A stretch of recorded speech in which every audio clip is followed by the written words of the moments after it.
नमस्कार साथियों, आप सभी लोगों का बहुत बहुत स्वागत है। आज के इस नए सेशन में हम सभी लोग पढ़ने वाले हैं बीएसएससी ऑफिस अटेंडेंट यानी कार्यालय परिचारी भर्ती 2025 परीक्षा के लिए अति महत्वपूर्ण प्रश्न यानी जीके को देखेंगे। तो चलिए चलते हैं आज का पहला प्रश्न पे। तो आज का पहला प्रश्न है कि उपन्यास कुली के लेखक कौन है। तो आप लोग बताएंगे कि उपन्यास कुली के लेखक कौन है। तो इसका करेक्ट आंसर हो जाएगा कि उपन्यास कुली के लेखक है मुल्क राजा आनंद, यानी ऑप्शन नंबर 1 करेक्ट आंसर हो जाएगा। अब चलते हैं नेक्स्ट प्रश्न यानी 2 नंबर प्रश्न पे। 2 नंबर प्रश्न है कि द फाउंटेन हेड और एटलस रंग नाम के मशहूर उपन्यास किसके द्वारा लिखे गए। तो आप लोग बताएंगे कि 2 नंबर का करेक्ट आंसर क्या होगा। तो इसका करेक्ट आंसर हो जाएगा आयन रैंड, यानी ऑप्शन नंबर 2 करेक्ट आंसर हो जाएगा।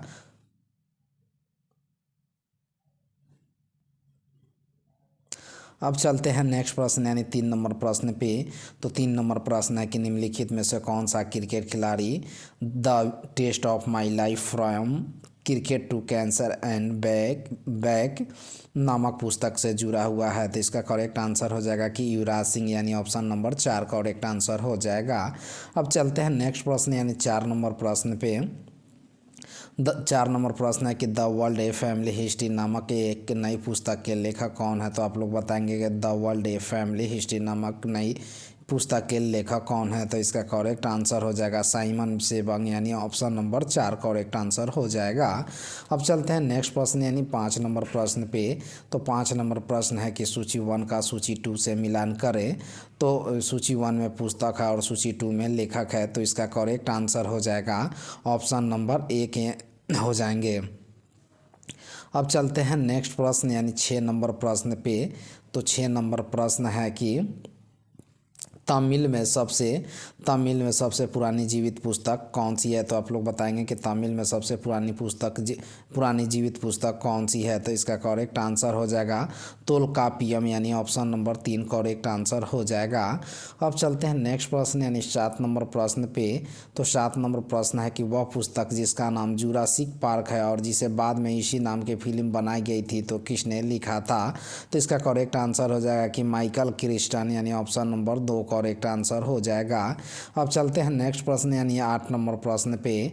तो 8 नंबर प्रश्न है कि प्लेइंग इट माई वे यानी प्लेइंग इट माई वे शीर्षक वाली पुस्तक लिखी गई है। तो इसका करेक्ट आंसर हो जाएगा कि सचिन तेंदुलकर, यानी ऑप्शन नंबर 1 करेक्ट आंसर हो जाएगा।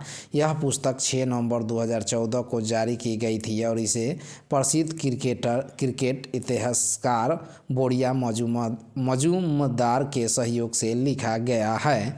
अब चलते हैं नेक्स्ट प्रश्न यानी 9 नंबर प्रश्न पे। तो 9 नंबर प्रश्न है कि 1992 में रिस्कन बॉन्ड को किस अंग्रेजी उपन्यास के लिए साहित्य अकादमी पुरस्कार से सम्मानित किया गया था। तो इसका करेक्ट आंसर हो जाएगा our trees still grow in Dehra, यानी ऑप्शन नंबर 4 करेक्ट आंसर हो जाएगा। अब चलते हैं नेक्स्ट प्रश्न यानी 10 नंबर प्रश्न पे। तो 10 नंबर प्रश्न है कि डेथ एन इनसाइड स्टोरी निम्नलिखित में से किसके द्वारा लिखी गई पुस्तक है। तो आप लोग बताएंगे डेथ एन इनसाइड स्टोरी निम्नलिखित में से किसके द्वारा लिखी गई पुस्तक है। तो इसका करेक्ट आंसर हो जाएगा कि जग्गी वासुदेव, यानी ऑप्शन नंबर 1 करेक्ट आंसर हो जाएगा। जग्गी वासुदेव, जिन्हें सामान्यतः सद्गुरु के नाम से जाना जाता है, एक प्रसिद्ध भारतीय योगी, रहस्यवादी और आध्यात्मिक गुरु हैं। अब चलते हैं नेक्स्ट प्रश्न यानी 11 नंबर प्रश्न पे। तो 11 नंबर प्रश्न है कि सिक्किम की राजधानी है। तो आप लोग बताएंगे कि सिक्किम की राजधानी कहाँ है। तो सिक्किम की राजधानी गंगटोक है, यानी ऑप्शन नंबर 2 करेक्ट आंसर हो जाएगा। अब चलते हैं नेक्स्ट प्रश्न यानी 12 नंबर प्रश्न पे। 12 नंबर प्रश्न है कि निम्नलिखित में से कौन सा राज्य राजधानी युग में सही नहीं है। तो आप लोग बताएंगे कि जो ऑप्शन दिए हुए हैं इसमें गलत ऑप्शन कौन सा है। तो इसका राइट आंसर हो जाएगा ऑप्शन नंबर 2, यानी अरुणाचल प्रदेश की राजधानी जो दिसपुर दी गई है गलत है। अरुणाचल प्रदेश की राजधानी होता है ईटानगर।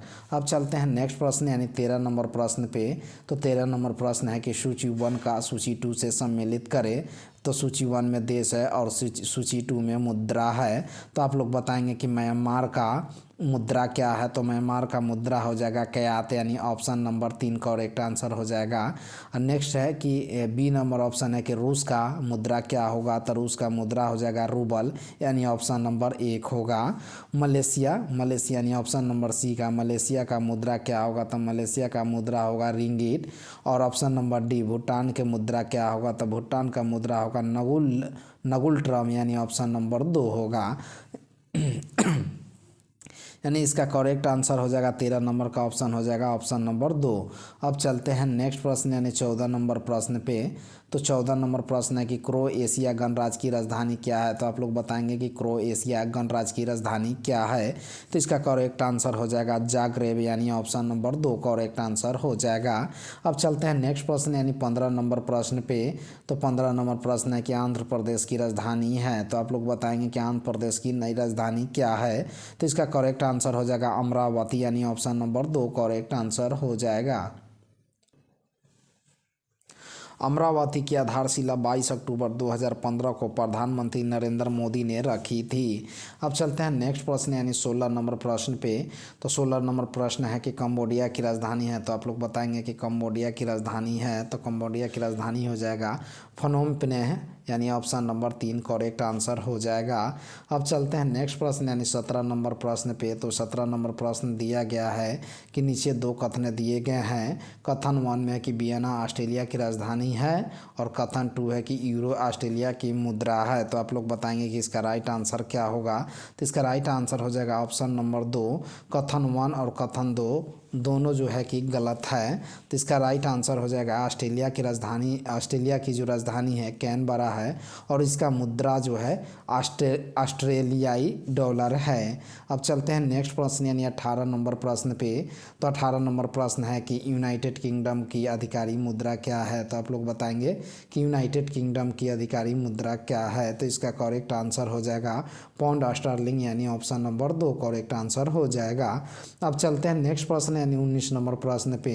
तो 19 नंबर प्रश्न है कि ग्रीस की मुद्रा क्या है। तो आप लोग बताएंगे कि ग्रीस की मुद्रा क्या है। तो इसका करेक्ट आंसर हो जाएगा कि ग्रीस की मुद्रा यूरो है, यानी ऑप्शन नंबर 1 हो जाएगा। ग्रीस ने 1 जनवरी 2001 को ड्राचमा को बदलकर यूरो को अपनाया गया है। नेक्स्ट प्रश्न है यानी 20 नंबर प्रश्न है ईरान की मुद्रा का नाम क्या है। तो आप लोग बताएंगे कि ईरान की मुद्रा का नाम क्या है। तो इसका करेक्ट आंसर हो जाएगा ईरानी रियाल, यानी ऑप्शन नंबर 2 करेक्ट आंसर हो जाएगा।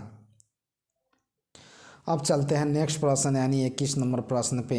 तो 21 नंबर प्रश्न है कि भारत के किस राज्य में शास्त्रीय नृत्य मोहिनीअट्टम का विकास हुआ था। तो आप लोग बताएंगे कि भारत के किस राज्य में शास्त्रीय नृत्य मोहिनीअट्टम का विकास हुआ था। तो इसका करेक्ट आंसर हो जाएगा केरल, यानी ऑप्शन नंबर 1 करेक्ट आंसर हो जाएगा। अब चलते हैं नेक्स्ट प्रश्न यानी 22 नंबर प्रश्न पे। तो 22 नंबर प्रश्न है कि निम्नलिखित में से कौन सा वाद्य यंत्र आमतौर पर हिंदुस्तानी शास्त्रीय संगीत में प्रयोग नहीं किया जाता है। तो आप लोग बताएंगे कि 22 नंबर का करेक्ट आंसर क्या होगा। तो इसका करेक्ट आंसर हो जाएगा घटम, यानी ऑप्शन नंबर 4 करेक्ट आंसर हो जाएगा। अब चलते हैं नेक्स्ट प्रश्न यानी 23 नंबर प्रश्न पे। तो 23 नंबर प्रश्न है कि भावगीत लोक संगीत निम्नलिखित में से किस राज्य का है। तो आप लोग बताएंगे कि भावगीत लोक संगीत निम्नलिखित में से किस राज्य का है। तो इसका करेक्ट आंसर हो जाएगा कर्नाटक, यानी ऑप्शन नंबर 2 करेक्ट आंसर हो जाएगा। अब चलते हैं नेक्स्ट प्रश्न यानी 24 नंबर प्रश्न पे। तो 24 नंबर प्रश्न है कि अन्नपूर्णा देवी निम्नलिखित में से किस संगीत वाद्य यंत्र से संबंधित है। तो आप लोग बताएंगे अन्नपूर्णा देवी निम्नलिखित में से किस संगीत वाद्य यंत्र से संबंधित है। तो इसका करेक्ट आंसर हो जाएगा सुरबहार, यानी ऑप्शन नंबर 4 करेक्ट हो जाएगा। अब चलते हैं नेक्स्ट प्रश्न यानी 25 नंबर प्रश्न पे। तो 25 नंबर प्रश्न है कि संगीत अकादमी प्रतिष्ठित नट कला निधि पुरस्कार जीतने वाली लक्ष्मी विश्वनाथन किस नृत्य शैली के लिए प्रसिद्ध थी। तो 25 नंबर का करेक्ट आंसर हो जाएगा भरतनाट्यम, यानी ऑप्शन नंबर 2 करेक्ट आंसर हो जाएगा। अब चलते हैं नेक्स्ट प्रश्न यानी 26 नंबर प्रश्न पे। तो 26 नंबर प्रश्न है कि कुचिपुड़ी नृत्य शैली की उत्पत्ति कहाँ हुई थी। तो आप लोग बताएंगे कि कुचिपुड़ी नृत्य शैली की उत्पत्ति कहाँ हुई थी। तो इसका करेक्ट आंसर हो जाएगा आंध्र प्रदेश, यानी ऑप्शन नंबर 2 करेक्ट आंसर हो जाएगा। अब चलते हैं नेक्स्ट प्रश्न यानी 27 नंबर प्रश्न पे। 27 नंबर प्रश्न है कि सूची 1 का सूची 2 से मिलान कीजिए। तो सूची 1 है नृत्य और सूची 2 है कलाकार। तो आप लोग बताएंगे कि भारतनाट्यम का संबंध किससे है, तो हेमा मालिनी से, यानी ऑप्शन नंबर 2 हो जाएगा। अब बी नंबर ऑप्शन है कि कुचिपुड़ी का संबंधित किससे है। तो कुचिपुड़ी का संबंधित है वेदांतम लक्ष्मी नारायण, यानी ऑप्शन नंबर 1 से। और सी नंबर ऑप्शन है ओडिसी। ओडिसी का संबंध किसे है, तो ओडिसी का संबंध है केलुचरण महापात्र, यानी ऑप्शन नंबर 4 से। और डी नंबर है मोहिनी अट्टम। मोहिनी अट्टम का संबंध किससे है, तो इसका करेक्ट आंसर हो जाएगा के कल्याण कुट्टी अम्मा, यानी ऑप्शन नंबर 3 से। यानी 27 नंबर का करेक्ट आंसर है ऑप्शन नंबर 1। अब चलते हैं नेक्स्ट प्रश्न यानी 28 नंबर प्रश्न पे। तो 28 नंबर प्रश्न है कि निम्नलिखित में से कौन सा नृत्य रूप मुख्य रूप से पूर्वी भारत के राज्यों जैसी ओडिशा, झारखंड और पश्चिम बंगाल से जुड़ा हुआ है। तो इसका करेक्ट आंसर हो जाएगा छऊ, यानी ऑप्शन नंबर 3 करेक्ट आंसर है। अब चलते हैं नेक्स्ट प्रश्न यानी 29 नंबर प्रश्न पे। तो 29 नंबर प्रश्न है कि कृष्णराव शंकर पंडित निम्नलिखित में से किस संगीत घराने से संबंधित थे। तो आप लोग बताएंगे कि कृष्णराव शंकर पंडित निम्नलिखित में से किस संगीत घराने से संबंधित थे। तो इसका करेक्ट आंसर हो जाएगा ग्वालियर घराना, यानी ऑप्शन नंबर 1 करेक्ट आंसर हो जाएगा। अब चलते हैं नेक्स्ट प्रश्न यानी 30 नंबर प्रश्न पे। तो 30 नंबर प्रश्न है कि पद्मश्री पुरस्कार सम्मानित शोभना नारायण किस भारतीय संस्कृत शास्त्रीय नृत्य शैली से संबंधित है। तो आप लोग बताएंगे कि 30 नंबर का करेक्ट आंसर क्या होगा। तो इसका करेक्ट आंसर हो जाएगा कथक, यानी ऑप्शन नंबर 1 करेक्ट आंसर हो जाएगा। अब चलते हैं नेक्स्ट प्रश्न यानी 31 नंबर प्रश्न पे। तो 31 नंबर प्रश्न है कि निम्नलिखित में से कौन सा धार्मिक त्यौहार नहीं है। तो आप लोग बताएंगे कि निम्नलिखित में से कौन सा धार्मिक त्यौहार नहीं है। तो इसका करेक्ट आंसर हो जाएगा गांधी जयंती, यानी ऑप्शन नंबर 2 करेक्ट आंसर हो जाएगा। अब चलते हैं नेक्स्ट प्रश्न यानी 32 नंबर प्रश्न पे। तो 32 नंबर प्रश्न है कि ओणम त्यौहार भारत के निम्नलिखित में से किस राज्य में मनाया जाता है। तो आप लोग बताएंगे कि ओणम त्यौहार भारत के निम्नलिखित में से किस राज्य में मनाया जाता है। तो इसका करेक्ट आंसर हो जाएगा केरल राज्य में, यानी ऑप्शन नंबर 2 करेक्ट आंसर हो जाएगा। अब चलते हैं नेक्स्ट प्रश्न यानी 33 नंबर प्रश्न पे। 33 नंबर प्रश्न है कि गंगा और गंडक नदियों के संगम पर आयोजित 1 महीने के लंबे पशु मेले का क्या नाम है। तो आप लोग बताएंगे कि उस मेला का क्या नाम है। तो उसका राइट आंसर हो जाएगा सोनपुर मेला, यानी ऑप्शन नंबर 2 करेक्ट आंसर है। अब चलते हैं नेक्स्ट प्रश्न यानी 34 नंबर प्रश्न पे। तो 34 नंबर प्रश्न है कि किस राज्य में अच्छी फसल के लिए संतोरा देवी को धन्यवाद देने के लिए बीसू मेला आयोजित किया जाता है। तो आप लोग बताएंगे कि किस राज्य में अच्छी फसल के लिए संतोरा देवी को धन्यवाद देने के लिए बीसू मेला आयोजित किया जाता है। तो इसका करेक्ट आंसर हो जाएगा उत्तराखंड, यानी ऑप्शन नंबर 4 करेक्ट आंसर हो जाएगा। अब चलते हैं नेक्स्ट प्रश्न यानी 35 नंबर प्रश्न पे। तो 35 नंबर प्रश्न है कि छठ पूजा कितने दिनों तक मनाई जाती है। तो आप लोग बताएंगे कि छठ पूजा कितने दिनों तक मनाई जाती है। तो इसका करेक्ट आंसर हो जाएगा 4 दिनों तक, यानी ऑप्शन नंबर 3 करेक्ट आंसर है।